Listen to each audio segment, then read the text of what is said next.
Bonjour, bonjour. Si tu pouvais te présenter rapidement. Waouh, rapidement, tu t'adresses à la mauvaise personne, hein. Te présenter, Là, après, là, chacun à sa vitesse, hein. Moi, de toute façon, je suis antillais, donc en vrai, rapidement, c'est pas trop mon... moi, je parle beaucoup. La blague dit toujours que t'es comme donne la parole, le live ou la vidéo va durer 4 heures. Mais donc, rapidement, de mon vrai nom, Michel Dufresne, connu sur certaines plateformes type YouTube ou Twitch sous le pseudonyme de Miroslav Dragan. Miroslav que j'ai aussi utilisé dans d'autres contextes, quand j'étais par exemple scénariste de bande dessinée. Je me définis traditionnellement comme un intermittent de la gaudriole, puisque je travaille pour la télévision et la radio belge, la RTBF. Je travaille principalement comme critique littéraire, mais depuis quelques années, j'ai aussi des espaces consacrés aux jeux. Alors, on est plus dans de la recommandation, hein. Je suis vraiment pas en mode critique, mais c'est plus dans une idée de prosélytisme et de faire reconnaître quand même que le jeu aujourd'hui, c'est le marché du jeu, c'est l'équivalent du marché de la BD. Donc en Belgique, on n'a aucun problème à avoir des rubriques BD. Ayons aussi des rubriques jeux. Je l'ai fait un temps en radio et dans la presse féminine. Maintenant, je ne le fais plus qu'en télévision, en matinale télé. Donc c'est comme si, je sais plus comment ça s'appelle sur France 2, c'est quoi, c'est Télématin, comme si dans Télématin il y avait régulièrement des espaces dédiés aux jeux de société. Avant ça, j'ai fait plein de boulot. Entre autres, j'ai bossé dans l'édition à Paris, l'édition de bande dessinée. J'étais scénariste de BD, j'étais scénariste de jeux de rôle, c'est vrai que j'oublie souvent de le dire. J'ai aussi travaillé pour des séries télé et dans une première vie, parce que je n'ai pas un diplôme de journalisme, mais j'ai bien un diplôme de psychologue. J'ai été chasseur de tête et j'ai aussi travaillé dans un labo de recherche à l'université. Ok, donc plusieurs vies dans un seul homme, quoi. Voilà, je suis tout ce qu'il ne faut pas faire quand on a mon âge. Parce qu'à mon âge, mon grand âge, normalement, on avait une vraie carrière au sein d'une société, on changeait peu. Moi, je n'ai fait que papillonner. Donc, dans ma tête, je me dis, oui, j'avais 25 ans d'avance sur la société. Et du coup, aujourd'hui, tu écris plus du tout, que ça soit Ça, jeu de non. rôle ou bande En fait, dessinée ou... malheureusement, ça me manque. J'aimerais bien. Il me manque une activité créative. Ça fait un peu trop longtemps que j'ai pas écrit. Alors, j'ai beaucoup de sollicitations pour écrire des romans. Je pense, alors ça fait un peu arrogant de dire ça, mais si j'écrivais un roman, je devrais pas avoir de grosses difficultés à trouver un éditeur, vu le nombre d'éditeurs qui me demandent d'écrire un roman. Mais je trouve ça toujours un peu étrange en tant que critique littéraire de se mettre à écrire un roman comme tel. Ou alors il faut vraiment un truc qui te porte. Et comme dès que je suis dans du créatif, je suis beaucoup plus angoissé. Il faut vraiment quelque chose qui me porte très très fort. J'ai failli rebosser dans de la série télé et puis bon, le monde des médias, est-ce qu'il est la production a avorté. Oui, ça... Mais voilà, ouais, Trois projets sur, classique, 4, quoi. voilà, exactement, ben, c'est ça. Mais il faut quand même monter dedans, faut monter dans le train, mais après tu t'arrêtes en gare. Donc oui, ça me manque un peu. Écrire dans le jeu de rôle, non, parce que je fais encore un peu de jeu de rôle, beaucoup moins qu'avant et beaucoup moins que ce que j'aimerais faire. Mais là, c'est vraiment juste pour la détente ou pour initier des gens qui se disent ah tiens ça ressemble à quoi et tout, mais je maîtrise plus de systèmes, de livres de règles, de livres d'univers pour pouvoir écrire dedans. Voilà. Et ça te tenterait pas, par exemple, d'écrire pour, je sais pas, un jeu d'enquête ou un jeu narratif? Alors on me l'a proposé, mais il y a deux éléments, enfin il y a trois éléments qui viennent un peu contrer ça. D'une part, j'avoue qu'avec une position de chroniqueur en TV ou TV radio presse écrite, enfin ce genre de choses, le fait de devenir auteur, je pense que ça nuit sensiblement à une forme, ça n'existe pas, on est d'accord, mais à une forme d'objectivité, ou en tout cas une forme de recul que tu peux avoir. Oui, t'as Imaginons... de plus en plus de billets, quoi. Voilà, imaginons t'écris un jeu, j'en sais rien, un jeu d'enquête pour Yellow.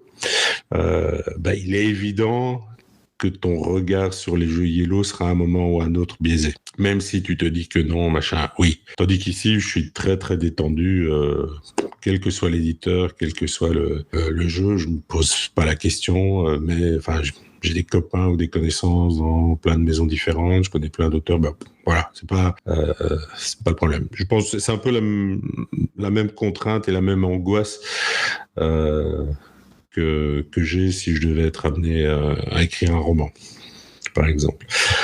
Deuxième élément, c'est que du fait de surconsommer de la littérature, de surconsommer de la narration, donc aussi de surconsommer de la série télé, je n'aime pas les jeux narratifs, ou en tout cas les jeux qui se disent narratifs. J'ai vraiment je trouve toujours ça très artificiel.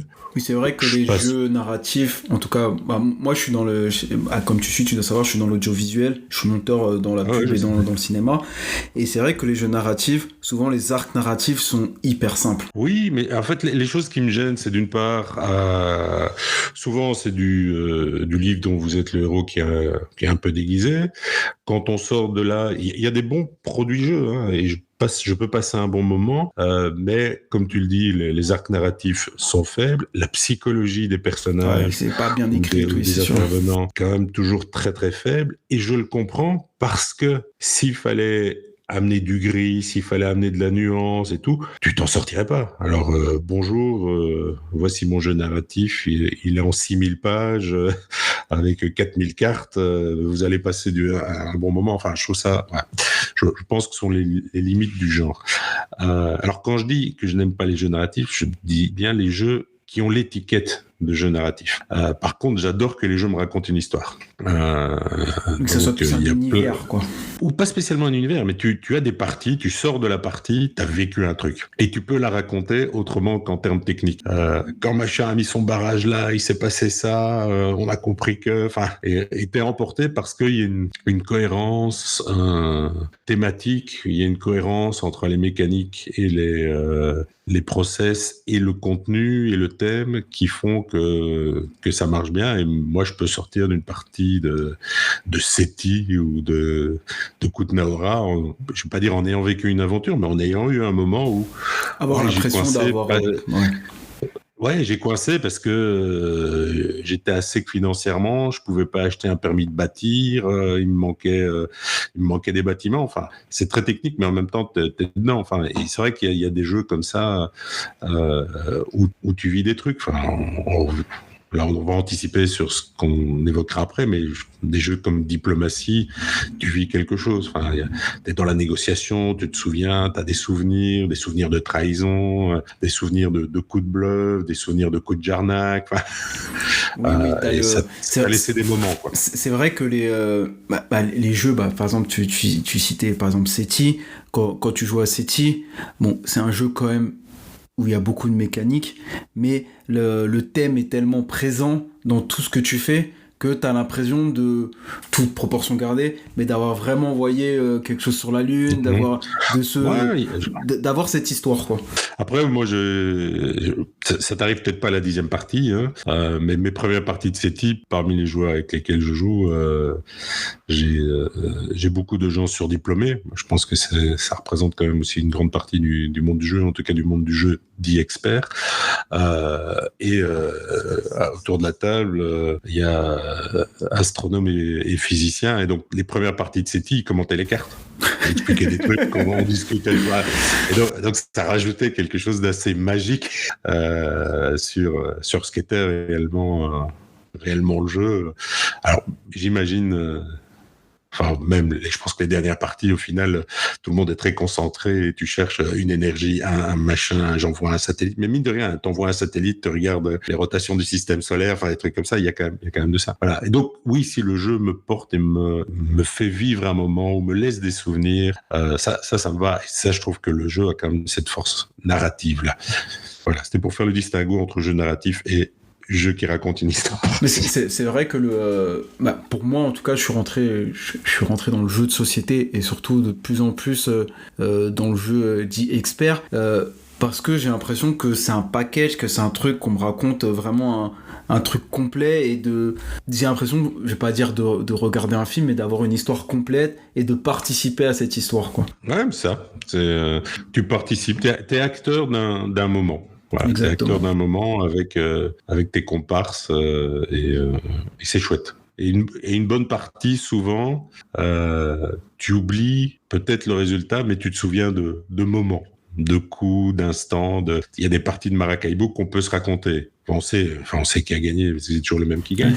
Mais il y a eu des trucs, il y a eu des moments, mais pourquoi t'as tenté ça? Enfin, voilà. Donc, le fameux débrief de partie, je trouve que ça participe comme ça. Enfin, le débrief de partie, c'est encore la partie, quoi. Ça participe de ce petit cocon, de ce moment qu'est le jeu de société, où tu as vécu un truc, participé à un truc, on t'a raconté un truc. Et du coup, pour reparler un peu de tes chroniques que tu fais à la télé, j'ai entendu dire que tu disais, je sais plus dans quelle interview, que tu faisais un distinguo entre de la critique et du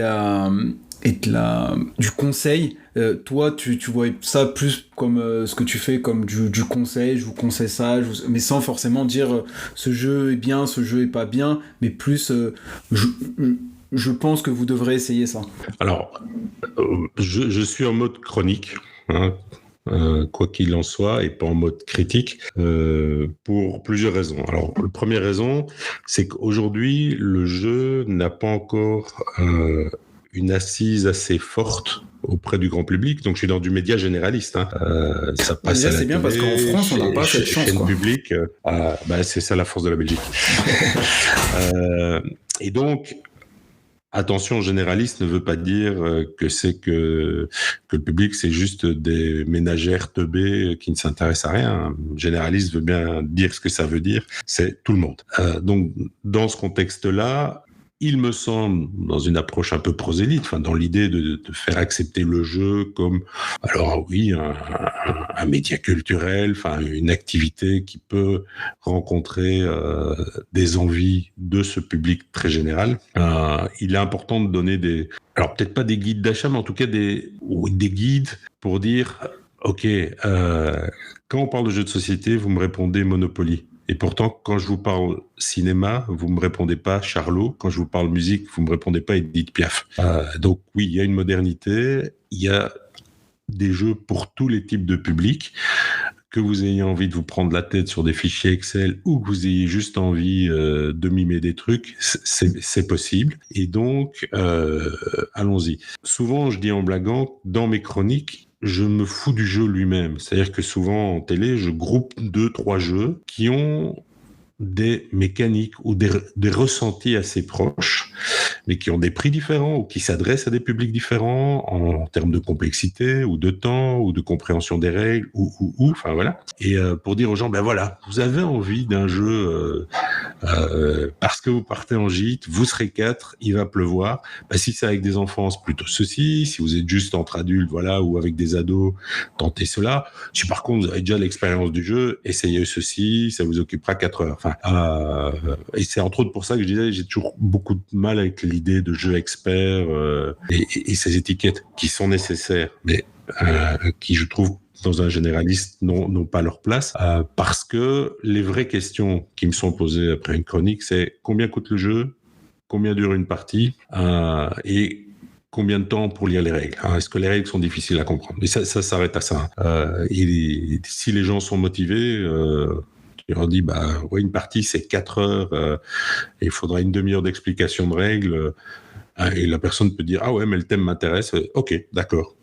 Alors qu'elle a peut-être jamais rien joué avant, mais voilà, si les règles sont bien écrites, les éléments clés, pour moi, ils sont là. C'est cette compréhension-là.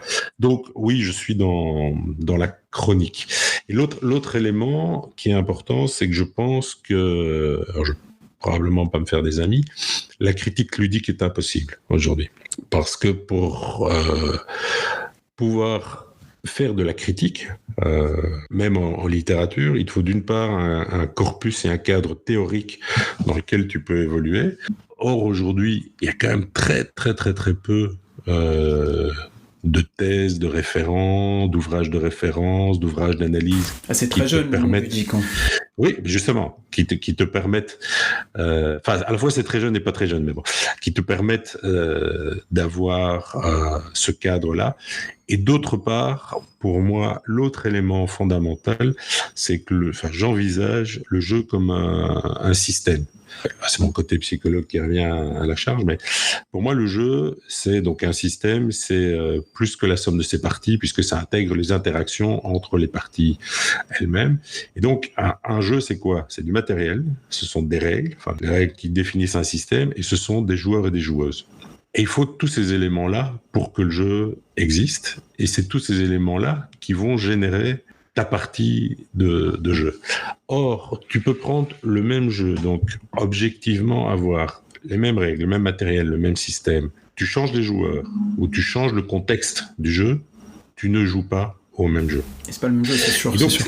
voilà. Et donc, c'est très, très difficile d'arriver à émettre une critique sur un jeu parce que ça impliquerait d'avoir des références à un corpus cadre et d'autre part, à tester le jeu dans un ensemble de configurations qui te permettrait d'émettre un avis le plus objectif possible, donc le plus critique possible. Or, aujourd'hui,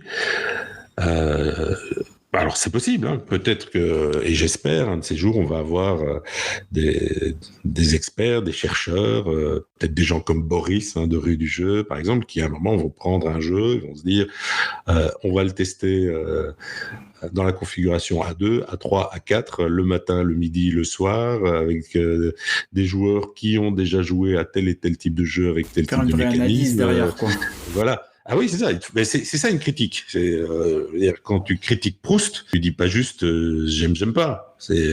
Tu dois remettre Proust dans son contexte littéraire, tu dois remettre Proust dans son contexte d'écriture, tu dois comparer Proust à d'une part à ceux qu'il copie ou ceux qu'il veut éviter de copier. Enfin, il y a plein d'éléments dans sa vie personnelle. Bon, c'est d'ailleurs quand je dis que je suis critique littéraire, j'usurpe le titre. Je suis chroniqueur littéraire. Simplement, du fait de l'expérience et du fait de tout le cadre qui existe autour du monde du livre, tu arrives à mettre un avis peut-être un peu plus objectif que dans le jeu. Je suis désolé. À partir du moment où tu es partie prenante du système, tu ne peux plus émettre un avis objectif. Oui, c'est sûr. Si tu t'es amusé, si tu as eu des souvenirs, ton avis va être biaisé vers le positif. Tu sors d'une partie catastrophique où tu t'es fait rouler dessus, où tu as l'impression de ne pas avoir eu de chance et tout. Même avec plus grande volonté, tu vas dire oui, c'est un bon système, mais voilà. Et donc pour ça, c'est vrai que c'est un système que moi j'ai mis en place pour mon taf, c'est j'essaye de jouer un maximum de fois possible à un jeu dans des configurations différentes, donc avec mes gamins, avec mes potes, avec des gens que j'invite à la maison, avec des collègues, avec des gens qui me disent ouais non moi j'aime pas jouer, et puis on voit ce que ça donne, et qui sortent de la partie en disant bof je joue pas, j'aime pas, mais par contre je vais acheter le jeu à ma sœur parce que ça va lui plaire. Pourquoi ça va lui plaire? Enfin, essayer d'avoir ces éléments-là, soirée jeu avec des ados pour voir, tu leur dis hop on oublie Loup-garou, Skijo, essaye ce jeu-ci, oh ouais mais il y a des règles, elles sont compliquées, machin, enfin, et ça permet de voir un peu plus objectivement, mais ça reste terriblement subjectif. Mais après, quand tu fais une chronique, tu choisis quand même des jeux, donc par layer, si tu as ramené ces jeux sur la table, c'est que quand même t'en as vu un intérêt positif. Oui, c'est que j'ai vu un intérêt. Alors, c'est que j'y ai pas vu de défaut rédhibitoire, typiquement des règles super mal écrites. Alors, ça va de mieux en mieux, mais il y a 1 an ou 2, 75% des jeux pêchaient par leurs règles. Typiquement, tu rentres dans le manuel de règles et on ne te dit pas quelle est la finalité du jeu, comment tu gagnes, vers quoi tu vas. On commence tout de suite avec des mises en place, des machins, des trucs, mais tu sais pas ce que tu dois faire. Ça, pour le grand public, ça les flingue. Parmi ces règles, tu avais aussi une grande majorité qui commençait. Alors dans ce deck building avec draft en Snake. Et tu dis, ok, les gars, c'est du jargon, c'est vous couper de tout un public, alors qu'à la base, c'est juste on se passe des cartes et il faut vider sa main. Hein, mais non, mais la façon de le raconter est avec soit énormément d'emphase, soit un jargonnage technique ou des trucs comme ça. Typiquement, beaucoup de règles de jeu n'ont pas d'exemple. Bah oui, il y a plein de gens qui, dans leur processus d'apprentissage, même dans la vie de tous les jours, ont besoin d'un exemple, ont besoin de quelque chose qui les raccroche à, ou alors le pire, c'est des exemples bidons. Donc, t'as des jeux comme ça où il y a plein d'exceptions quand tu lances les dés, mais le seul exemple qu'on va te donner, Janine a fait 6, elle avance de 6 cases. Oh oui, d'accord. Mais moi, je veux savoir ce qui se passe quand Janine fait double 6 et quand Janine fait double 6, mais qu'avant Romain avait fait double 1, parce qu'on a bien dit que les 1 et les 6 allaient s'annuler. Alors, qu'est-ce que ça veut dire? Enfin, et tu te retrouves alors que tu pourrais avoir des exemples très drôles. On vient de jouer, on a joué hier soir un jeu que j'aime bien, qui est vraiment très très atypique, qui est un jeu entre guillemets expert, un peu à l'ancienne, qui est un jeu qui s'appelle Carolingi. Et le livret de règles commence par: ne lisez pas ces règles, allez dans l'autre livret qui vous raconte une partie. Et tu as un livret de 16 pages qui te raconte une partie. C'est un exemple géant. Et bah, tu lis ça, et après tu rentres dans les règles, t'as compris, et tout le jargonnage technique, tu as tout compris. Je veux dire, voilà, tu as vu les enchaînements et tout. Et je trouve de ce point de vue-là, alors, faut pas être aussi excessif que ce qu'on fait. Hein. Il y a aussi, comme c'est un jeu qui a une base historique, il y a aussi un livret de 16 pages qui reprend, c'est quasi une thèse sur l'histoire de la période, avec tous les tenants, les aboutissants, les intervenants et tout. Mais cette idée des exemples. Alors, je comprends que d'un point de vue éditorial, des exemples, ça prend de la place, que tu es sur des impressions de règles qui sont optimisées, enfin, ce genre de choses. Mais souvent, c'est ça. Et ce sont des éléments qui sont évoqués par ce grand public, enfin, ce public généraliste. Moi, les biais face auxquels je suis souvent, enfin, pas les biais, les espèces de murs face auxquels je suis, c'est je ne joue pas, j'aime pas les jeux. J'ai toujours cette anecdote parce que c'était très marquant de quelqu'un qui m'a dit: je ne joue pas, j'aime pas les jeux. Je suis invité chez la personne, c'est une collègue, donc je la connais pas très bien, donc je peux comprendre que des gens n'aiment pas jouer, et je rentre chez elle, dans son salon, tout le bas de sa bibliothèque, c'est tous les unlock. Tu fais unlock, oui, c'est un jeu. Non, c'est pas un jeu, c'est une sorte d'escape game. Oui, escape game, il y a game, c'est un jeu. Et donc, et cette espèce de passage à, oui, en fait, j'aime les jeux. Le dimanche, on joue, mais quand je dis là, tous les unlock, il y avait toutes les boîtes. Donc ça, c'est un biais. L'autre élément auquel je suis confronté, et qui est une question récurrente, c'est: est-ce que les règles sont difficiles à lire? Parce que personne autour de la table, dans la famille, ne veut lire les règles. Donc, celui qui va s'y coller, il va avoir la punition. Voilà. Donc, parfois même en télé, je dis, alors, vu que les règles sont quand même assez complexes, il y a une vidéo. Hein. Vous pouvez aller sur YouTube, sur telle chaîne, vous verrez, il explique. Bon, alors, ça peut déjà aider. Il y a tous ces éléments-là qui sont des vraies questions que se posent les gens, et qui ne sont pas en fait les questions que se pose le micro-milieu que nous sommes, nous, hein, des ultra-joueurs, influenceurs, critiques de jeux, chroniqueurs de jeux et tout, puisque ça nous semble normal, quasi naturel. Voilà, ça nous semble normal. Voilà. Et puis le prix aussi, qui est aussi un paramètre qui entre en ligne de compte, où tu peux dire: ce jeu est génial, mais c'est 52 cartes et il coûte 25 €, les gens vont faire ouais, je sais pas. Ça veut dire oui, derrière il y a du développement et tout, vous savez, un roman c'est 25 €, les gens vont quand même faire c'est vrai que ce que tu dis est drôle, parce que j'ai un pote qui s'intéresse de très très loin aux jeux de société. On va dire, il aime bien ça, mais il connaît pas vraiment le jeu de société. Et il avait écouté mon podcast, il m'a dit: ouais, j'aime bien, j'apprends des choses. Vous avez plein de mots que je comprends pas, plein d'anagrammes, plein de petits trucs.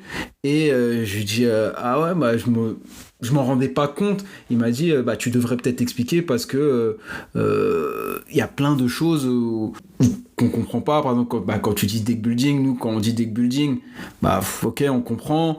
Quand on dit plein d'autres mots, plein de styles de jeu, on comprend. Et en fait, on a l'impression que tout le monde est touché, alors qu'en vrai, c'est notre microcosmos qui connaissons vraiment les jeux, qui s'intéressons vraiment aux jeux. Par exemple, une anecdote, je suis sûr que des jeux qui pour nous sont ultra connus, comme par exemple Harmonies et Captain Flip, bah en vrai de vrai, quand tu parles au grand public, il n'y a pas tant de personnes qui connaissent ces jeux. Exactement. Et je pense que vraiment le jeu de société aura passé un stade quand ces jeux pour nous qui sont pour nous des classiques entre guillemets toucheront vraiment tout le monde en fait. Je pense que c'est le rôle des prosélytes du jeu. Hein. Donc ça implique effectivement toute la vague de personnes qui parlent déjà au microcosme, parce qu'il ne faut pas se couper de ce microcosme, hein, de cette pointe d'iceberg qui joue déjà. C'est le rôle d'une presse plus généraliste. Donc oui, c'est vrai que c'est intéressant de voir des pages jeux dans le journal de Mickey, dans la presse féminine, essayer de l'avoir à la télé, essayer d'en avoir à la radio. Alors parfois tenté par des biais différents, hein. Peut-être pas parler du jeu pour parler du jeu, mais associer le jeu à des thèmes. Enfin, il y a moyen, comme au final on le fait pour la bande dessinée, le livre, le cinéma, la série télé. Il est pas rare dans une émission, je sais pas moi, de santé ou de bouffe, d'extraire un livre, de parler d'un livre ou de parler d'une série. Enfin, c'est un truc. Aujourd'hui, le jeu n'est pas encore parvenu à mettre ce pied dans la porte, mais il y arrive un peu. Je pense que des intervenants comme des Fabien Olicard, c'est des trucs importants. Parce qu'on sent qu'il y a un vrai intérêt pour le jeu. Alors après, il y a une dimension promotionnelle derrière aussi, mais voilà, ça peut titiller et susciter de l'intérêt. Et pour moi aussi, alors c'est un sujet qu'on n'a pas encore abordé, mais c'est une des missions des As d'Or. Oui, L'émission des As d'Or, c'est ne pas se couper du core business, mais c'est surtout aller vers ces 85% ou 95% de gens qui ne jouent entre guillemets jamais, ou jouent à peine, ou se rendent pas compte qu'elles jouent, mais qui un jour vont débarquer dans j'en sais rien, moi, Fnac, Carrefour ou que sais-je, et vont voir des jeux, vont voir un Captain Flip, vont voir un Odin, vont voir je ne sais pas, en disant tiens, je dois faire un cadeau.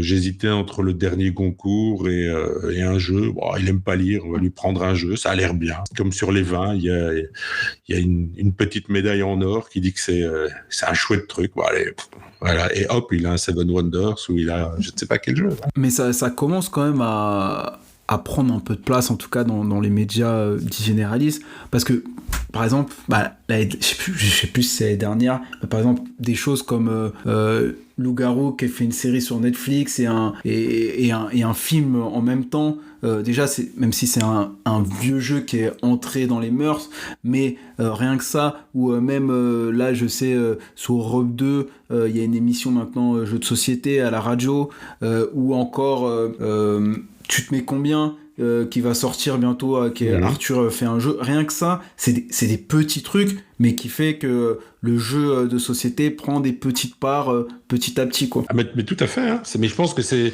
là que ça devient intéressant. Il faut comparer avec ce qui s'est passé dans d'autres médias culturels.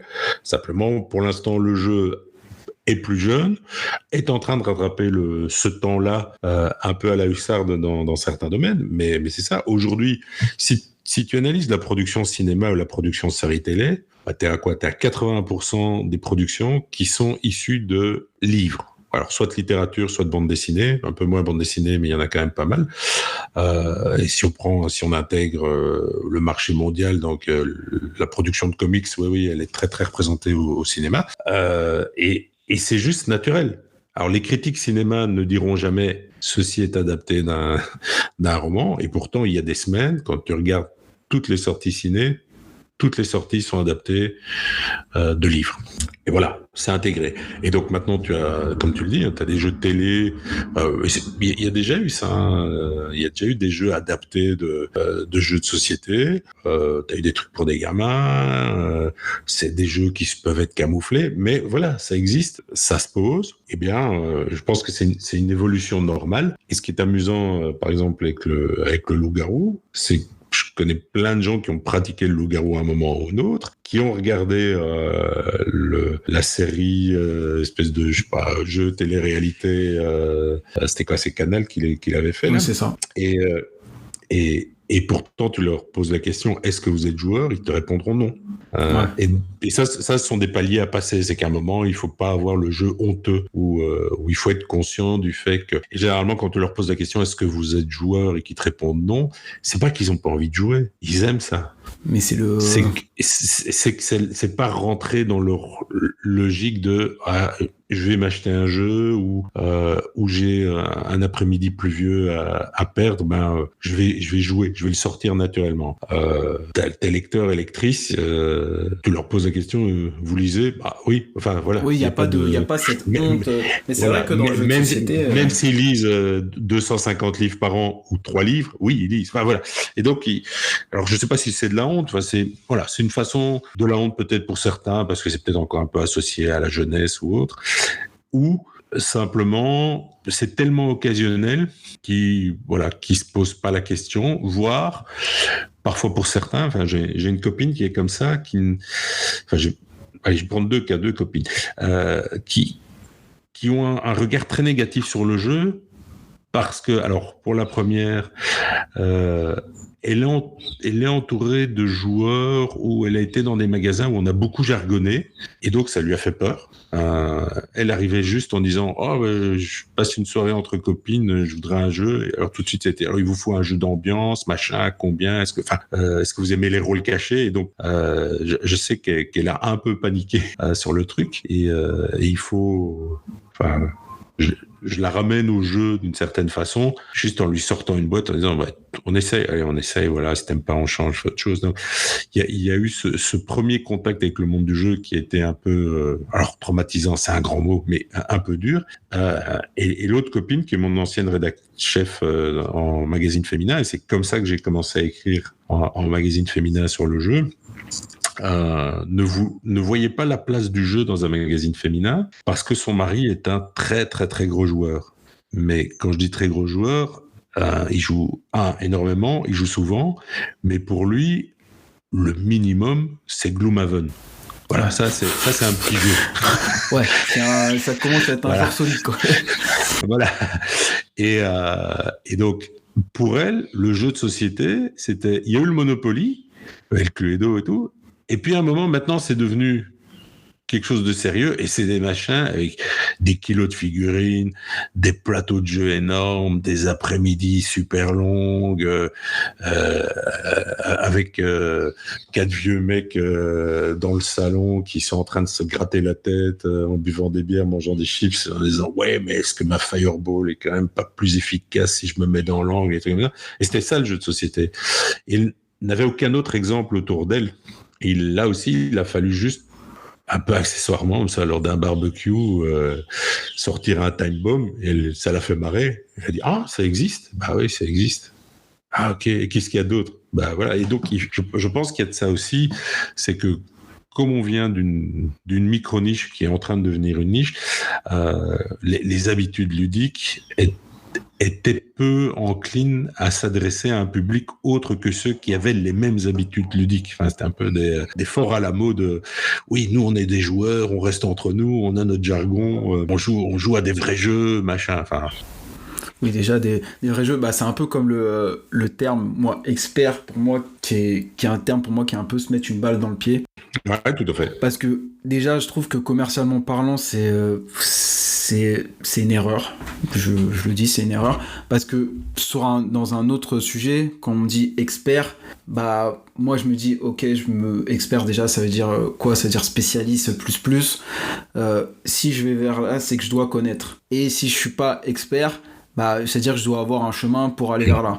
Et je ne vais pas aller vers là. Alors que si on met le jeu sans forcément coller cette étiquette expert, ok, bon, la boîte est grosse, ça demande quand même du temps, ça demande quand même de l'investissement, mais X ou Y peut réussir à jouer. Ouais, s'il le veut, il peut réussir. Que tu sois expert ou que ça soit ton premier jeu. Par exemple, tu peux arriver à Ark Nova ou même Dune ou même je donne des noms n'importe lesquels. C'est la première fois que tu fais un jeu. Oui, parce que des jeux. C'est la première fois que tu fais ça. Tu vas jouer, si on t'explique les règles, je te dis pas que tu vas gagner, je te dis pas que tu vas bien jouer, tu vas faire des erreurs, mais tu vas réussir à jouer au jeu aussi simple qu'un Just One ou un autre. Tu vas réussir. Juste par contre, il faut que tu aies l'envie de passer le temps sur cette table et l'envie de pouvoir assimiler les règles qu'on te donne. Mais c'est pas forcément, t'es pas forcément expert, juste tu vas jouer au jeu.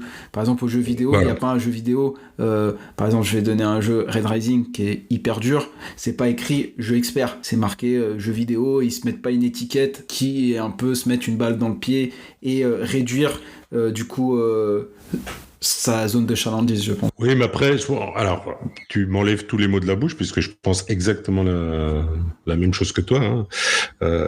L'expert en physique nucléaire, je le vois comme un vrai expert. Il maîtrise vraiment le sujet. Le joueur expert, c'est juste un gars qui accepte ou une nana qui accepte de passer 4 heures avec des petits pions et des règles un peu compliquées. On n'est pas.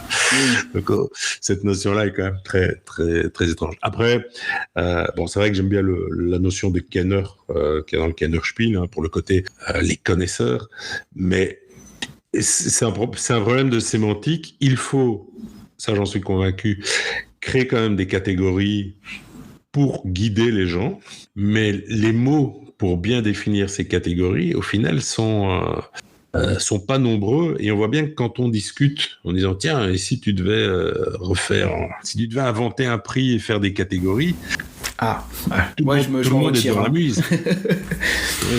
Tout le monde est dans la mouise parce que alors je ferais des jeux à deux. Oui, mais dans jeu à deux, il y a le truc bataille, c'est un jeu à deux, mais Ironwood, c'est un jeu à deux aussi. Donc est-ce qu'on peut les comparer l'un à l'autre? Ah oui, alors c'est pas ça. Et puis tu arrives sur le meilleur deck building coopératif qui se joue les nuits de pleine lune. Enfin, tu en arrives à intégrer des conditions, des contextes, des machins, des trucs. Donc, il faut quand même une sorte d'appellation pour dire accessible aux non-joueurs, accessible à des joueurs qui jouent occasionnellement, accessible à des gens qui veulent faire l'effort de. Mais dit comme ça, c'est aussi ultra pas sexy. Donc, oui, c'est sûr. Après, moi, je parlais ça surtout économiquement parlant. Je pense que après, il y a aussi le prix qui est pas le même, mais la catégorie expert, je pense que businessment parlant, de mettre expert, ça met un poids directement assez lourd sur la boîte, quoi. Oui, sauf que je pense qu'au final, 90% des gens ne font même pas attention à ça. Oui, puis les personnes qui s'intéressent vraiment.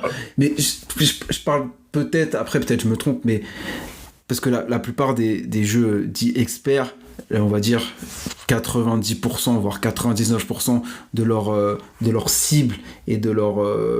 c'est les joueurs vraiment qui jouent, qui connaissent, et souvent les joueurs qui s'intéressent à experts ont déjà entendu parler du jeu. Mais pour s'ouvrir, on va dire, à un public un peu plus grand et pouvoir du coup attraper des nouveaux joueurs, peut-être le pas vers un mot qui se dit expert est peut-être compliqué. Après, peut-être je me trompe, je sais pas. En vrai. Je pense que les choses ont été posées un jour. Faut jouer avec cette règle-là. Sur le fond, ok. Je sais juste que quand je parle de jeu en télé, je ne dis jamais expert. Parce que là, dans ce contexte-là, je ne l'utilise pas. Après, si c'est des labels et tout, j'y connais rien en vin. Quand je suis invité chez des potes, je dois amener une bouteille de vin. Je vais au magasin, j'ai un mur de bouteilles avec des médailles, des trucs. Tu prends la médaille. Ouais, je fais un rapport, je regarde ceux qui ont des médailles, je regarde le prix du pinard, si c'est du rouge, vaguement du Bordeaux, du Bourgogne ou des trucs comme ça. Et c'est comme ça que je me guide. Je pense que, je connais des gens qui ont fait des bascules aventuriers du rail et Ark Nova parce qu'ils cherchaient un jeu plus long, différent, que le thème du zoo, où des animaux les intéressaient. Et le fait qu'il soit mis en expert était une forme d'écho à ça, en disant ah oui, ok, c'est un jeu dans lequel on va s'investir un peu plus, et qui n'avait pas non plus l'espèce de perception que nous avons nous en disant oh là là, ce jeu n'est pas expert parce que il est quand même plus facile qu'un jeu de la Cerda, alors que la Cerda, ça c'est la base, les gars. Oui. Donc ça reste des étiquettes. ça a au moins l'avantage de quadriller le terrain, même si je pense que bon, c'est pas le quadrillage idéal. Mais enfin, en termes de sémantique, mais au moins on peut se dire, vous jouez jamais, allez là-dessus. Vous jouez un peu, allez là-dessus. Vous avez déjà un peu l'habitude et vous êtes prêt à faire l'effort, entre guillemets, ou passer un peu plus de temps, ou vous challenger un peu plus, ou avoir plus de temps de réflexion, bah, allez sur ceci. Voilà. Ok. Et on va un peu du coup rebondir sur l'As d'or, vu qu'on est un peu dans cette discussion. Bah, toi, du coup, à partir de cette année, tu es du coup nouveau jury de l'As d'or. Du coup, comment t'en es arrivé là, et est-ce qu'on t'a proposé ou c'est un cheminement, et comment tu t'es dit à un moment donné, ok, c'est peut-être cool de faire ça, quoi. Alors, je n'en ai aucune idée. Non, en fait, il y a deux éléments très différents. Il fut un temps où j'étais intéressé d'être juré de l'As d'or. Parce que j'étais dans ma démarche professionnelle, je trouvais qu'un As d'or était un bon levier parce que ça fait, oui, ça t'offre un storytelling. Il y a eu des prix à Cannes, regardez les jeux, machin, un truc. Et à l'époque, je trouvais que parfois le jury ne proposait pas des prix très lisibles. Je parle d'un temps où la catégorie initiée n'existait pas. Voilà. Et puis, donc c'est vrai qu'à l'époque, j'avais discuté avec les Belges que je connaissais dans le jury. Bon, il y avait, à une époque, il y a eu Thierry de chez Sajou, puis il y a eu Nicolas, qui est aussi un ludicaire anguien. Voilà, bon, il y avait ce contact-là, et donc l'idée, je disais, tiens, ce serait intéressant peut-être dans ce type de jury d'avoir un regard un peu différent, un peu en biais, mais que ce soit moi ou que ce soit, j'en sais rien, moi, une journaliste du Parisien ou d'Europe 2, enfin, donc quelqu'un qui est dans une relation au jeu et une relation au public assez différente. Et puis l'idée m'est passée, le temps, le boulot, machin. Et donc, je suis devenu officiellement juré de l'As d'or le 2 juin. Et j'ai été contacté une dizaine de jours avant. J'ai reçu un coup de téléphone. Comme je filtre tous mes appels pour pas être emmerdé quand je lis ou quand je prépare les émissions, la personne a eu l'intelligence de laisser un message, ce qui n'est pas toujours le cas. Et j'écoute le message et j'ai bonjour, c'est Cynthia Reberac du Festival des Jeux de Cannes, est-ce qu'on pourrait s'entendre? Et j'avoue, la première chose à laquelle j'ai pensé, voire même l'unique chose à laquelle j'ai pensé, c'est ok, elle me contacte parce que l'année passée, j'avais eu des contacts avec elle dans un contexte, tiens, est-ce que, quelle est la radio publique française présente durant le festival? Est-ce que c'est un studio qu'ils amènent ou est-ce qu'il y a un espace dédié? Enfin, ce genre de choses. Parce que j'avais dans l'idée d'essayer d'amener une équipe, ou en tout cas, bon là, ce serait présomptueux de ma part, hein, j'ai pas le statut qui le permet, mais en tout cas, d'essayer de poser des moments consacrés au jeu pendant le festival, dans un direct radio, média, voilà, vraiment pour le côté média. Et arriver avec des réponses un peu en termes, bah oui, c'est un studio Radio France, c'est un studio machin, parce que là, je sais que chez nous, bah, il y a des liens qui existent déjà entre les réseaux de radio, de télé, que parfois, de ce point de vue-là, ça peut débloquer des choses où non, il n'y a pas l'idée, non, on veut pas envoyer d'équipe parce que c'est hors de la Belgique, que ça coûte cher et tout, mais si le matériel existe, et si toi tu y es, il y a peut-être moyen de faire quelque chose.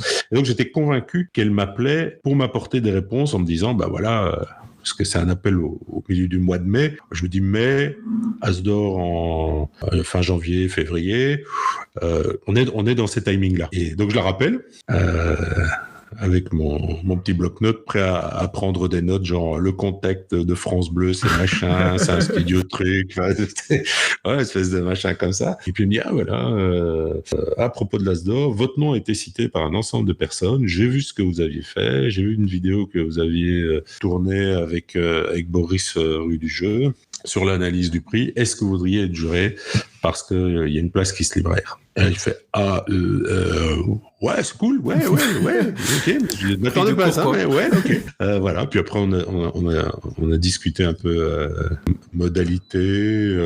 Voilà. Elle me dit bon, réfléchissez quand même. Apprenons ça. Enfin, elle m'a quand même dit attention, les autres membres ne sont pas encore informés, donc apprenons ça. J'ai quand même un peu, sans dire que c'était possible, j'ai quand même un peu discuté avec Penelope Gaming. Enfin, j'ai discuté un peu avec des anciens membres du jury pour voir comment ça se positionnait. Et élément très drôle, ce jour-là à midi, je mangeais avec Thomas Provost, donc le boss de Playpunk, hein, donc on a parlé de Captain Flip récemment dans cette interview, parce que il est belge et qu'on se voit tous les 6 mois, on bouffe, on discute du monde du jeu, de ses projets, mais de plein de choses, hein, d'amis communs. Enfin, c'est pas du tout une rencontre, c'est une rencontre purement amicale et un peu journalistique, mais sans plus. Et de facto, on en est arrivé à discuter des prix, de l'évolution du prix, de l'évolution du marché, de la place d'un Asdor sur un marché en tension et tout. Et c'est vrai que ça m'a aussi permis de réfléchir à, tiens oui, c'est quoi l'implication réelle du prix au-delà du côté, c'est fun d'être membre d'un jury, mais comment un éditeur qui est à la fois déjà reconnu, qui n'a que 2 jeux, comme tu le dis, qui est très reconnu dans le milieu, mais tu sors du milieu, Captain Flip, c'est pas Uno, quoi. Comment il voit un Asdor, comment il voit les... Et donc voilà, cette discussion a fait que j'ai dit à Cynthia, ok, go, allons-y. Commençons. Et puis là a commencé la déferlante de messages en tout genre sur l'organisation, la réglementation, les choses qu'on peut dire, qu'on ne peut pas dire, et le fameux fichier. Donc il y a un énorme fichier Excel partagé entre tous les membres du jury dans lesquels il y a tous les jeux qui sortent. Tous les jeux sont commenter et les gens mettent alors c'est pas à proprement parler des cotes, mais enfin c'est des sortes de tags pour dire j'ai joué, j'ai trouvé ça bof, j'ai joué, ça mérite qu'on s'y intéresse. J'y ai joué, il faut vraiment y jouer les gars parce que moi j'ai trouvé que ça démarrait bien. Enfin, voilà, plus les commentaires qui vont avec, plus j'y ai joué dans telles conditions, j'ai fait autant de parties. Enfin, voilà. Et donc il m'a fallu quelques jours et quelques mots de tête à un moment parce que je me suis rendu compte que j'étais focus que là-dessus, à lire tous les commentaires, tous les jeux qui avaient été testés et moi-même commencer à introduire le dans le contexte de mon table, j'ai déjà joué à ça. Enfin, voilà. Ouais, et du coup, parce que aujourd'hui, jury de l'Asdor, pour moi en tout cas sur le marché français et même je dirais le marché francophone, c'est comme tu disais un label et c'est un label assez fort et je trouve qu'il commence à être de plus en plus fort même de manière européenne, un peu comme le Spiel. Il est encore en dessous, mais j'ai l'impression que le label il est en train de prendre un peu de la place, comme le marché français prend aussi de plus en plus de place en Europe et même dans le monde, dans le jeu de société. C'est le premier marché. Et du coup, être jury de l'Asdor, c'est quelque chose pour moi qui me paraît vraiment très compliqué parce que à la fin il y a 12 jeux et il y en a autant voire 4 fois plus qu'aurait pu être dans la liste. Et comment toi en tant que jury tu choisirais sur quel sans prendre en compte les autres, tu choisirais un jeu, on va dire pas par dire celui-là c'est mieux parce que en vrai quand t'es jury tu dois pas dire celui-là à mon sens tu dois pas dire c'est mieux, mais celui-là correspond plus on va dire à une catégorie. Mais comment tu choisis, quels sont tes critères? Alors je pense que la question est assez perverse puisque c'est un jury souverain, un jury de 9 personnes, donc on est vraiment dans une logique systémique. Et donc ça veut bien dire que mes critères sont d'une part guidés par la charte qui est imposée à chacun des membres du jury, à chacun des jurés, mais qui en même temps vont peut-être être en confrontation pour d'autres aspects avec d'autres membres du jury. Moi, ce que j'essaye, c'est de garder cette position schizophrénique, je dirais. Il y a Michel qui est le joueur, hein, qui joue le jeudi soir avec ses potes et tout, et qui aime certains types de jeux. Mais il y a Michel, le chroniqueur, qui sait qu'il s'adresse à un public généraliste. Et ma ligne de conduite, c'est d'être dans ce contexte-là. C'est d'essayer de me dire, est-ce que ce jeu-là, je peux le défendre en télé ou pas? Pourquoi je le défendrais? Comment je le défendrais? Avec quel type de public je le défendrais? Je vois des gens jouer autour de moi. Parfois, j'ai des gens chez moi qui jouent, mais je ne joue pas. Je les regarde juste jouer. Je vois comment ils prennent possession du jeu, parce que le jeu me semblait peut-être un peu tordu, ou voilà. Et il y a des jeux comme ça, c'est amusant, tu laisses jouer les gens et tu vois qu'il y a une règle. En permanence, quelqu'un redemande, oui, mais et ça, je peux faire ça? Ben ouais, tu peux. Hein. Et ça, je peux faire ça? Ouais, tu peux. Et là, tu dis, il y a des petits trucs, des petites scories, des machins. Alors, est-ce que ça tue le jeu ou pas? Enfin, voilà. Et après, si je devais suivre mes critères, qui sont ceux de la télé, j'essaierais d'avoir une forme de diversité dans les propositions pour avoir un éventail en disant, ben voilà, aujourd'hui, on a une radiographie d'une année.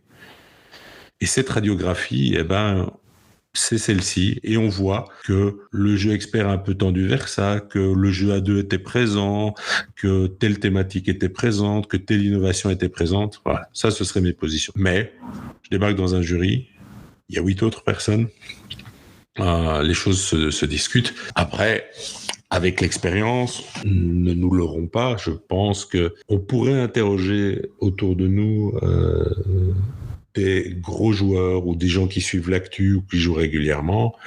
Sur une année, tu arrives à un corpus de jeux de 36-40 jeux, ou 50 même, qui sont un peu admis par tout le monde. Enfin, que tout le monde identifie comme... Et après, c'est du choix là-dedans pour n'arriver qu'à 12, et c'est du choix qui est du travail de levier, avec la règle est peut-être mal écrite, enfin il y a des fautes d'orthographe dans la règle, c'est peut-être un peu con, ça le disqualifie un peu par rapport à celui-là où il y a plus d'exemples, enfin j'imagine. Oui, sur des petits à la fin c'est des détails quoi qui font la différence. Oui, je pense que c'est des détails, et il y a, à mon avis aussi, cette envie de radiographier le truc, parce que si tu dis au final j'ai 12 jeux, c'est 12 jeux à 2. C'est voilà, ça pourrait être bizarre, mais en même temps j'en sais rien. Là j'extrapole en fonction des expériences que j'ai de jury autres, que ce soit en bande dessinée ou en littérature, où généralement ça se passe comme ça, où très vite tu as une sorte d'accord entre tout le monde sur j'en sais rien moi, 25 titres. Mais tu sais qu'il y en a qu'un seul qui va gagner, et puis et puis ça se passe voilà, ça se passe sur du détail, parfois un peu de ressenti, parfois des ratés, parfois des éléments. Alors je pense que dans le cadre de l'As-d'Or, tout ça est vérifié en amont, mais parfois dans le cadre du bouquin, tu parviens à apprendre que tel bouquin est déjà épuisé, plus dispo en librairie, donc tu dis ça vaut peut-être pas la peine de donner un prix maintenant, parce que l'éditeur ne va pas le rééditer, il va attendre que dans 6 mois le poche sorte, alors est-ce que ça vaut la peine ou pas? Enfin donc voilà, tu peux avoir ce genre de discussion là.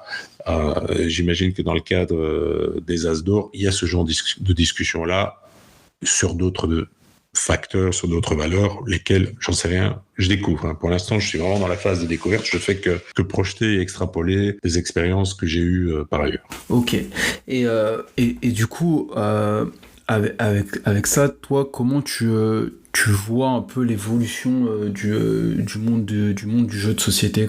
Parce que moi, j'ai l'impression, après avoir discuté avec plusieurs personnes de ce milieu, qu'on tend de plus en plus vers les milieux, comme toi que tu connais, du livre. Moi, je reconnais aussi quelques trucs qui s'approchent du milieu, moi, du film, de l'audiovisuel. Bon, même si on parle pas des mêmes chiffres, mais les techniques de consommation se rapprochent. Par exemple, on cherche parfois à toucher un grand nombre ou à faire un grand nombre de boîtes en sachant qu'on va en vendre peut-être 3000 mais parce qu'on calcule notre retour sur investissement ou plein de choses comme ça. Et aussi on va dire, j'ai l'impression que dans l'état d'esprit, ça se rapproche de plus en plus des autres milieux culturels qui ont un peu, on va dire, je mets entre guillemets, plus d'expérience et qui sont plus mûrs, quoi. Ah ben j'en suis convaincu. Hein. En fait, je pense que ma première intervention sur une chaîne YouTube qui a fait couler un peu d'encre, c'était avec Meeple on Fire, où on évoquait ces sujets-là parce que j'avais voyagé avec Arnaud vers le festival de Vichy, un long voyage en voiture. C'était Paul Gara qui conduisait, et on a été amené à discuter, de sujets tels que la place de la TVA dans le jeu, mais surtout la structuration du marché, la structuration industrielle d'un média culturel. Et c'est vrai que ce sont des éléments qui sont rarement évoqués dans le jeu, alors de plus en plus, heureusement, parce que quand on est dans la culture, il y a toujours une dimension romantique. Ah, le jeu c'est chouette, on a une bande de potes, on joue, le théâtre c'est cool. Alors heureusement le cinéma en est sorti, le jeu vidéo en est sorti, le livre pas toujours mais quand même un peu. Voilà. Et l'évolution que je vois pour avoir bossé dans le milieu de la BD dans une période de transition qui est la fin des années 90 et la première décennie des années 2000, on est dans cette transition-là, si ce n'est que ça se passe à la hussarde, beaucoup plus vite. À savoir qu'on part d'un espace culturel qui est un peu une sorte de micro-niche, qui est un peu étrange, puisque la bande dessinée, soit c'est pour les enfants, soit c'est pour les vieux collectionneurs intégristes, et entre eux, ça touchait personne. Et puis, lentement mais sûrement, s'est mis en place un système qui est le système de niche, qui est très très clair, par exemple, dans le modèle du manga au Japon, où tu commences à tout catégoriser. Hein. Alors, il y a des BD pour les petites filles, des BD pour les petits garçons, des BD pour les grandes filles, des BD pour les grands garçons, des BD pour les vieux garçons, hein, enfin, ce genre de choses. Des BD pour ceux qui aiment le skateboard, pour ceux qui aiment le surf, pour ceux qui aiment la fantasy, pour ceux, voilà. Des couvertures bleues, des couvertures rouges. Et tu travailles avec ton modèle par niche, et ce qui fait que mécaniquement, tu arrives à intéresser plus de monde, puisque entre milieu des années 90, tu rentrais en librairie, tu disais bonjour, je voudrais une BD pour ma nièce qui aime le skateboard. Faire ouh là là, alors je ne sais pas, peut-être les blagues de Toto. Maintenant tu rentres, tu dis bonjour, je voudrais une BD pour ma nièce qui aime le skateboard. Alors on va te dire ok, mais est-ce qu'elle aime les chats? Parce qu'il y a ça qui fonctionne bien, et s'il est plutôt manga, il y a ça qui fonctionne bien. Enfin voilà. Et on tend vers ça, c'est-à-dire que tu as globalement un gâteau qui gonfle, les parts du gâteau se rétrécissent, mais et au sein du système, tu commences à avoir des changements mécaniques, la disparition des séries pour les romans graphiques, pour des raisons de coûts de production, aussi de main, d'habitude de lecture. Et ce qui se passe aujourd'hui, le bilan, c'est que fin des années 90, il y avait quelques tarés ou quelques gamins qui avaient des BD chez eux. Aujourd'hui, tout le monde en a. Voir des gens qui disent je lis pas de BD, mais ils ont quand même du Pénélope Bagieux, ils ont quand même du Larsenet, ils ont quand même tout ce genre de choses. Voilà, la bande dessinée est là, et comme tu dis, c'est comme la boîte d'Unlock. Donc c'est une mécanique, mais c'est une mécanique qui a un piège aussi, parce que, et c'est le même cas en littérature, tu dois garantir ton espace et ta niche. Donc c'est-à-dire que si je veux faire du skijo, il y a un moment où mes ventes de skijo vont moins se vendre, donc il faut que je lance un skijo duo, et puis que je vende un skijo spécial, et puis un skijo inversé, et puis un machin. C'est servir dans sa licence, voilà. Quoi. Mais on le ressent dans beaucoup de jeux. Bon, skijo qui est, on va dire, oui, mais c'est pas spécialement que la licence. Je veux dire, j'ai un jeu à deux. Bon, dans 6 mois, il faut que j'ai un jeu à deux. J'ai un jeu qui se joue en 40 minutes. Il faut que j'ai un autre jeu qui joue en 40 minutes. Voilà, donc tu vas avoir, t'as un nombre de jeux qui explose. T'as un public que tu arrives à toucher de plus en plus, hein, même si c'est pas parfait, on en a discuté précédemment, avec des profils de joueurs différents, qui vont trouver des intérêts différents, enfin, et puis t'as des jeux qui vont vivre 3 semaines et disparaître, parce qu'ils ont fait leur œuvre d'occuper un espace, de toucher un public bien précis, mais l'intention n'a jamais été de les faire durer, si ce n'est accident industriel, où effectivement ce serait une méga grande réussite. Voilà, et voilà, je pense que c'est un peu mécaniquement qu'on tend vers ça.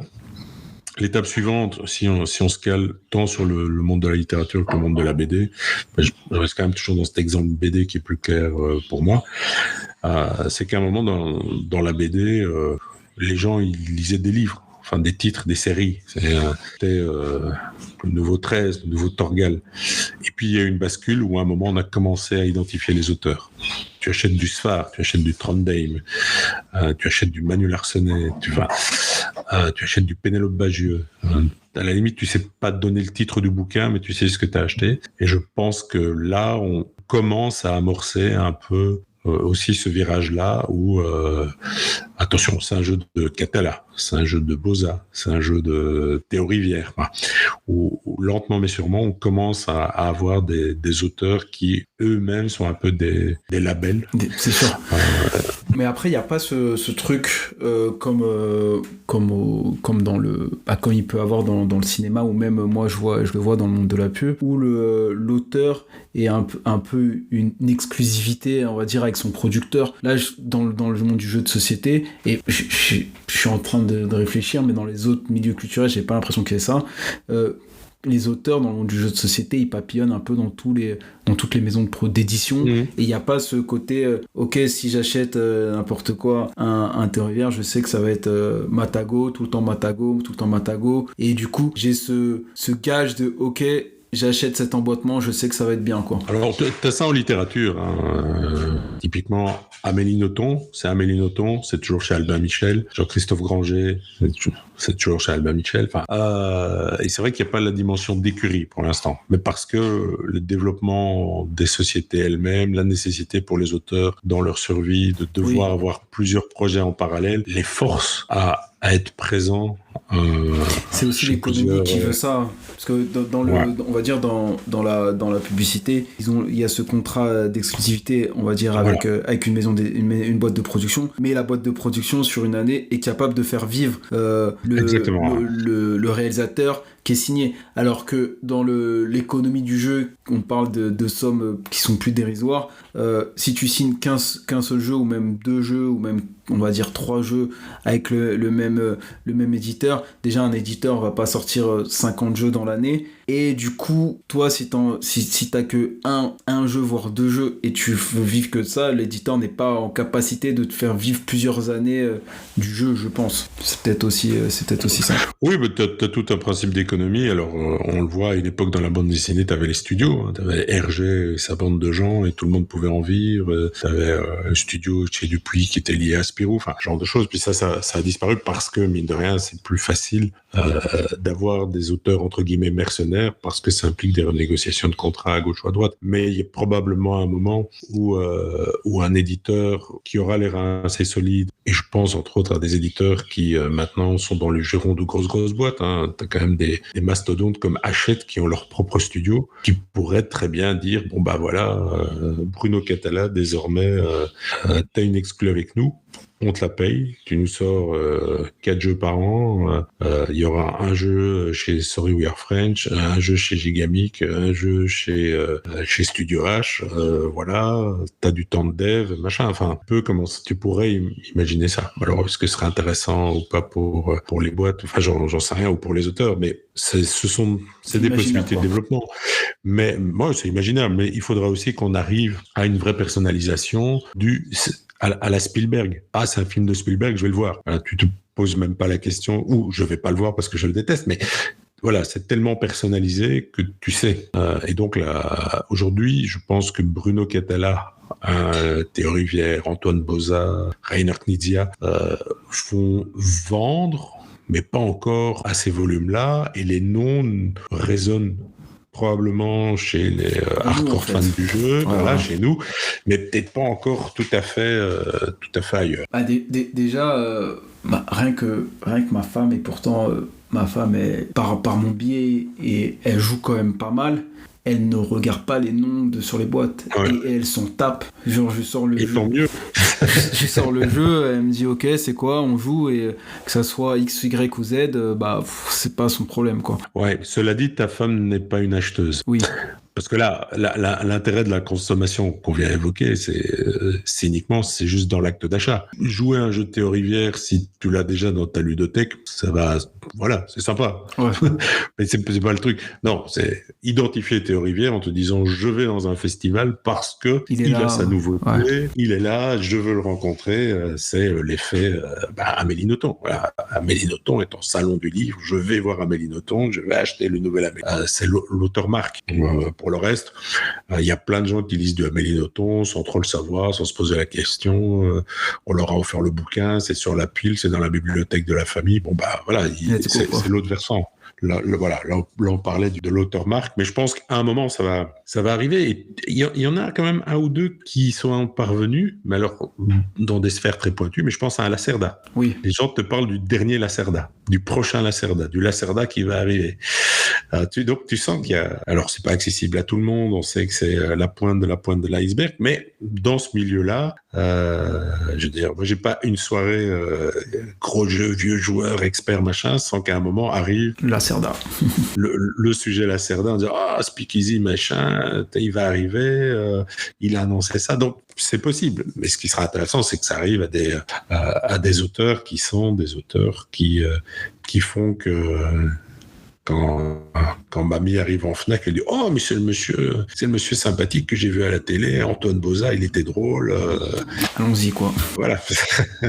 Donc j'ai confiance. Ok, bon très très bien. Du coup on va passer à la deuxième partie du podcast où je vais te poser des questions et tu devras essayer de me donner des jeux, on va dire, qui sont en rapport avec ces questions. Donc la première question, qui est un peu la question centrale, quel a été ton premier lancer, c'est-à-dire les jeux qui t'ont fait un peu rentrer dans cette passion et cet amour du jeu de société? Alors mon vrai premier lancer, c'est le jeu de rôle, c'est l'Appel de Cthulhu. Et c'est du fait d'avoir fait du jeu de rôle et d'avoir fait paniquer ma mère à l'époque, que elle s'est sentie obligée de me sortir de cette activité particulièrement dangereuse en m'offrant des jeux de plateau, comme on disait à l'époque. Plus posé. Et donc, à l'époque, c'était quoi parce qu'on lui a conseillé, quand elle était dans un magasin de jouets, jeux, donc pas un magasin spécialisé jeux de société. Elle dit voilà, mon fils joue avec ses copains, ils sont beaucoup, ils font du jeu de rôle, j'aime pas trop ça, mais il aime bien l'histoire, il aime bien l'actualité. Est-ce que vous avez un jeu à me conseiller? Oui, madame, évidemment, nous avons Diplomatie. Et donc j'ai commencé par Diplomatie, et le deuxième jeu qui m'a été offert, c'était Fief, pour les mêmes raisons. Il joue à beaucoup, il aime l'histoire, et voilà. Et c'est ce qui m'a mis le pied à l'étrier alors que j'étais jeune ado. Ok. Et est-ce que du coup aujourd'hui il y a un jeu dans un ou plusieurs jeux dans ta ludothèque auquel tu t'es attaché et tu te dis ces jeux-là, qu'ils soient bons ou pas bons, mais je les garderai tout le temps? Alors la question est double. Il y a un jeu auquel je me suis attaché et que je n'ai pas dans ma ludothèque malheureusement, que je n'ai plus, et qui pourtant pour moi est une sorte de jeu Madeleine de Proust, qui est le jeu Res Publica Romana. Voilà, qui est un jeu qui regroupe un peu tout ce que j'aime. Alors si vous vous demandez à quoi ressemble le jeu, vous allez sur la chaîne de Jean-Michel Grosjeu. Il a fait, je pense que c'est 7 vidéos d'1 heure pour expliquer les règles. Voilà. Si vous avez 7 heures. Voilà, mais c'est bien parce que vous aurez vu 7 heures de règles bien expliquées pour faire des parties de 7 heures, qui est un jeu dans lequel on gère Rome, mais avec des coups de jarnac, du mensonge, de la trahison. C'est du semi-coopératif, puisqu'il ne faut pas que Rome tombe, et pourtant il faut gagner, et donc tout est permis pour anéantir, humilier les autres. C'est un jeu qui procure quand même des sensations très très très fortes, qui raconte une histoire, et j'ai tout vu. J'ai vu des tables se retourner, j'ai vu des gens partir en claquant les portes, des gens plus causer après des parties, voilà. Mais c'est un jeu que je n'ai c'est un jeu que je n'ai pas. Dans la même catégorie, mais que j'aimerais bien retrouver à un prix décent et dans un état décent. Mais dans la même catégorie que j'ai dans ma ludothèque, c'est le jeu Intrigué. Petit jeu très minimaliste. Les parties, quand on les joue, peuvent durer entre 12 minutes et 4h30. C'est un pur jeu de crapule, un jeu de négociation permanente, de corruption permanente. Voilà, on a chacun son château, chacun a des émissaires qu'il va envoyer chez les autres, et la place de ces émissaires, l'acceptation de ces émissaires, remplacer les émissaires des uns par les autres, et tout se négocie à grands coups de monnaie, de promesses non tenues. Quand des gens négocient ensemble, d'autres peuvent rentrer dans les négociations juste pour mettre le dawa. Voilà. C'est un jeu très minimaliste par son matériel, mais d'une intensité incroyable. Et là aussi, enfin, je le présente souvent comme le jeu qui va vous permettre de filtrer vos amis, puisque ceux qui tiendront pas la partie seront plus vos amis, vous les verrez plus. Mais par contre, ceux qui auront tenu la partie seront vos amis pour toujours. La dernière partie qu'on ait faite comme ça, donc 4h30 de jeu, le truc qui à la fois, enfin, temps ressenti 25 minutes, mais temps réel 4h30, c'est terminé par une copine qui dit à son homme, ça va se régler dans la voiture. C'était le mot final de la partie. La phrase piquante où tu dis ok, bon, bah. Ouais. Elle a pas accepté. Elle avait pris le jeu un peu trop à cœur. Non, elle a même pas. Mais le dernier coup qu'il fait est une trahison absolument infâme. Grâce à ça, il gagne la partie. Et le premier réflexe c'était ça va se régler dans la voiture. Et ça, en fait, ce qui est drôle quand il y a des jeux comme ça, c'est en fait, tu te rappelles des parties rien qu'avec des anecdotes comme ça, c'est vraiment drôle, quoi. Ok, très très bien. Et y a-t-il du coup des jeux qui ont marqué un peu tes étapes de vie de joueur ou même vie professionnelle ? Oui, bah alors je pense un peu comme tout le monde, de mon âge en tout cas, le moment où Catan sort, tu dis waouh, c'est quand même brillant. Là aussi, tu filtres tes amis. Il y a personne avec qui je refuse de jouer à Catan. Quand les Aventuriers du Rail sortent, tu dis waouh, c'est quand même brillant. Citadel, quand Citadel sort, tu dis c'est un jeu qui a l'air tellement simple, mais en même temps qui est tellement retors avec du bluff, des arnaques et tout. Tu te dis waouh, c'est chouette. Le jour où je découvre, enfin non, Citadel c'est pas chouette, c'est brillant.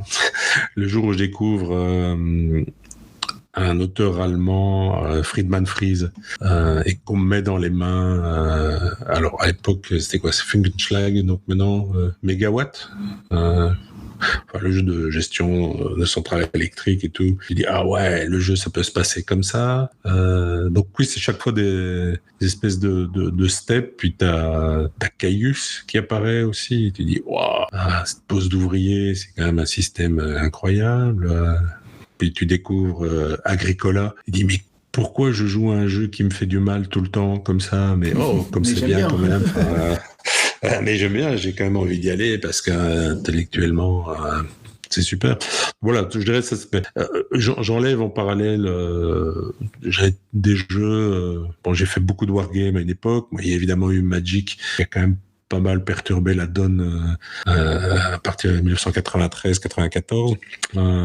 Voilà, et puis il y a quelques jeux anciens que je trouve brillants, mais parce qu'on avait les groupes de joueurs qui s'y prêtaient bien. Est-ce qu'aujourd'hui on pourrait encore y jouer? Je suis pas certain. Je pense à des rencontres cosmiques, Cosmic Encounters, des jeux comme Runta. Mon Runta, on voit, les cartes sont tellement usées qu'on voit, enfin déjà c'était du mauvais papier, mais on voit à travers. On peut plus jouer avec le jeu parce que on sait qui est quoi. Donc, voilà, mais c'était des heures et des heures de jeu comme ça.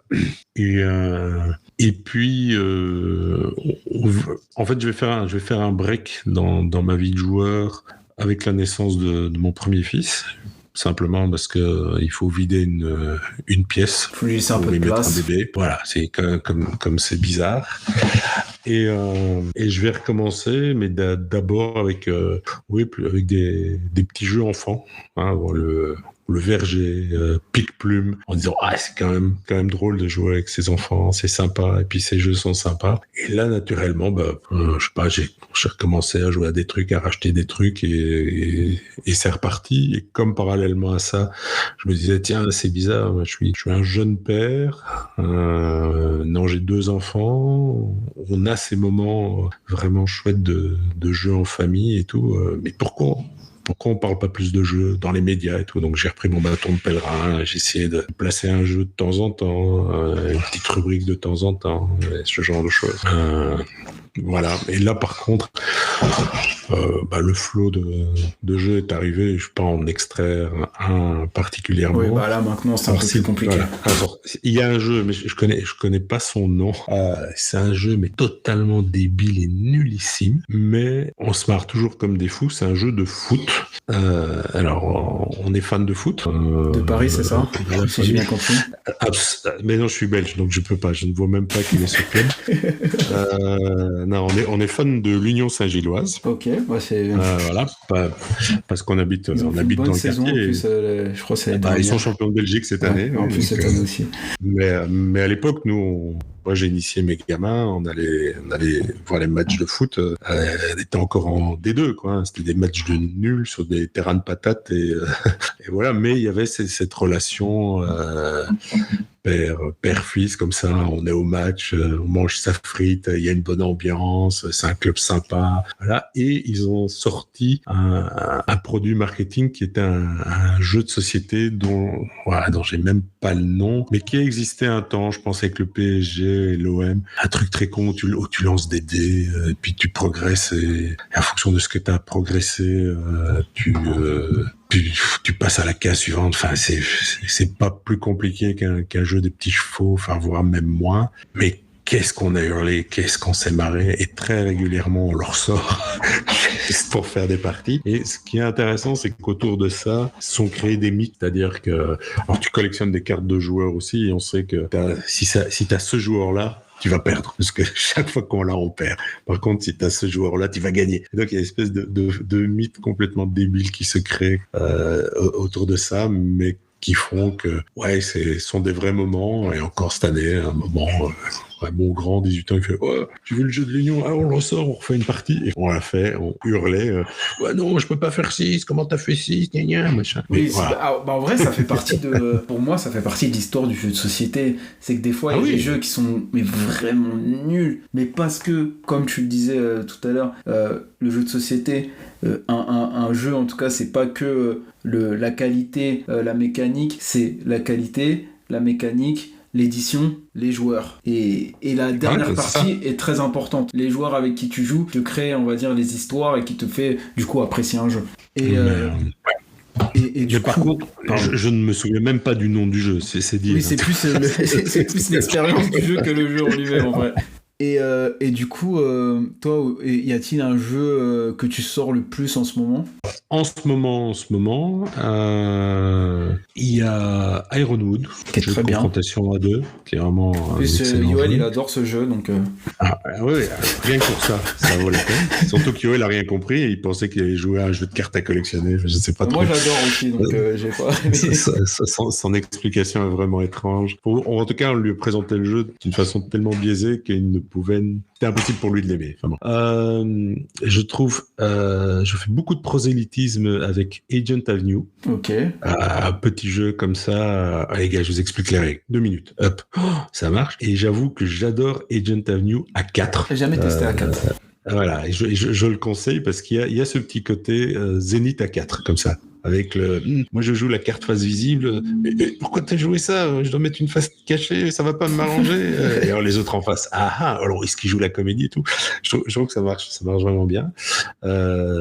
Zénith, beaucoup sorti. Et j'ai abandonné le Zénith à 2 pour le Zénith à 4, mais je pense que je vais recommencer à jouer à 2. Et alors il y a un jeu auquel alors, je ne le sors pas beaucoup, mais j'y pense beaucoup, et qui revient à peu près chaque semaine dans la conversation, c'est Civolution. On a fait plusieurs games. J'ai préparé 3 parties déjà, et j'ai jamais réussi à le sortir. Et encore, encore hier, la veille de cet enregistrement, on jouait et on arrive, puis on se fait un petit Civolution. Ouais, je dis non parce que j'ai amené Caroline Guy, on est le nombre suffisant pour jouer, on peut le jouer à 4, c'est un peu le sweet spot et tout, je voudrais qu'on y rejoue en mettant les règles avancées. Allez, ok. On a passé un excellent moment, on s'est bien marré, ça a hurlé et tout, ça reste une excellente partie. Mais on se quitte, au moment de se quitter, ce week-end, t'es là? Ah non, je suis pas là, je suis en festival. Ok, d'accord. Jeudi prochain, Civolution. Ouais, un petit Civolution jeudi prochain. Allez, on réserve. Donc, on sent que le jeu crée de l'attente, de l'envie d'y revenir. Mais c'est pas le jeu que je sors le plus souvent. Si je devais, je sais pas moi, noter le nombre de parties faites, il est après, très loin derrière. Après, entre un Civolution, voilà, c'est ça. Il y en a un qui est quand même plus facile à sortir sans vraiment se poser de questions, quoi. Bah, surtout, il y en a un, tu le joues en 7 minutes ou 15 minutes quand tu joues vraiment avec des gens tordus. Et l'autre, en 2h30, t'oublies. Donc. Ouais. Et y a-t-il du coup une nouveauté que t'attends alors, je vais aussi compléter l'info. Je joue beaucoup sur BGA et en permanence, on a des parties d'Ark Nova. Oui. Voilà.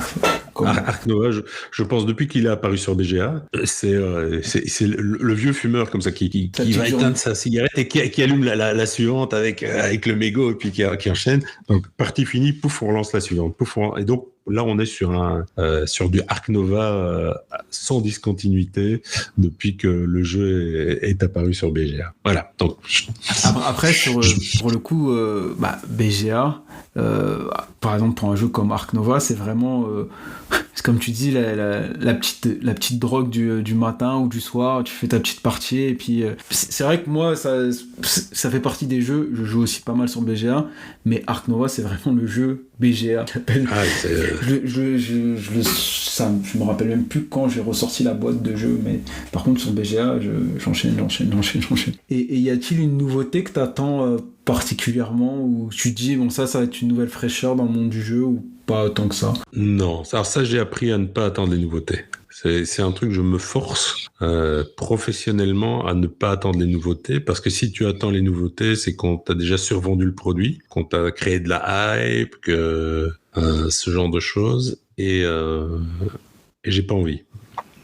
Moi, j'ai envie que le produit existe. Voilà. Mais c'est la même chose voilà. C'est la même chose en littérature. Hein. En littérature, il y a des auteurs qui disent « Oh, attention, bientôt, il y a le machin. » Ok, mais je veux que le produit soit là, que je puisse lire les premières pages et tout. Même chose. Pour le jeu, attendons qu'il soit là, voir le matériel, le toucher, lire les règles, s'imprégner du truc, et après commencer à se dire « Ah, tiens, ouais, ça... » Il y a quelque chose, quoi. Ouais, il y a quelque chose. Après, c'est vrai quand même, le joueur qui est en moi, il y a des petits trucs, par exemple, je sais qu'il y a un flexible Bataille d'Angleterre qui va sortir. J'adore ce faux wargame ou wargame-like deck building, et j'adore un flexible Normandie, un flexible Afrique, et donc je dis flexible Bataille d'Angleterre. Oui, ça titille pas why not, je sais que je vais y jouer. Voilà, ça titille ma curiosité. Mais voilà, mais je suis pas non plus en train de dire ça c'est le jeu que j'attends. Le nouveau Lacerda, je l'attends. Non, j'attends rien. Oui, t'attends ce qui est déjà là, et quand c'est là, tu j'attends que ça existe. Et de même, je n'arrive pas à m'exciter genre sur des KS, des GameFound et des trucs comme ça. Pour moi, c'est incompréhensible. Ouais, c'est un truc. Après. On va mettre un petit token du coup sur le KS et GameFound. Pour moi, c'est juste un modèle économique plus que vraiment un développement de jeux et de choses. C'est vraiment jouer sur la hype et sur le surmatériel que vraiment sur l'expérience de jeu. Pour moi, c'est ça le GameFound et le KS. Même s'il y a des jeux très cool qui sortent de KS, attention. Oui, mais alors je suis d'accord sur le modèle économique, mais c'était pas vers ce sens-là que je voulais aller, mais le truc de j'achète un machin, où je me dis je me hype, j'achète un machin, et puis il arrive un an et demi après, ou à la limite, je veux même oublier que, enfin voilà, c'est pas le truc qui m'intéresse.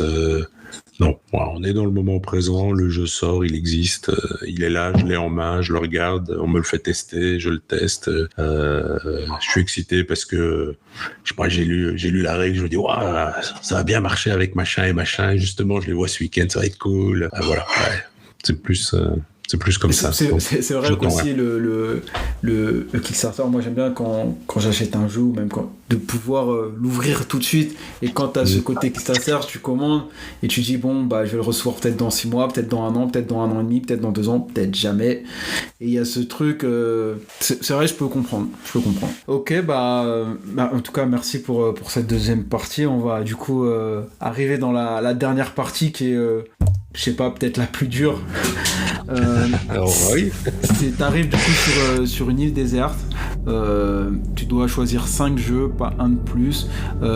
Après, cette île déserte, elle est un peu pas vraiment déserte, il y a beaucoup de tout seul. Donc quels seraient les jeux que tu choisirais? Donc je peux jouer avec des gens, hein, on est d'accord. Tu peux jouer avec des gens. Parce qu'autrement je serais dans la merde. Ark Nova, on s'en lasse jamais. Underwater Cities, on s'en lasse jamais. Res Publica Romana, on verra ceux qu'on peut noyer à la fin. Intrigue, parce que c'est quand même le truc. On verra aussi qui on peut manger à la fin. Qu'est-ce que je mettrais? Rencontre cosmique. Ouais. Vieux jeu, mais avec des mechas et surtout dans les.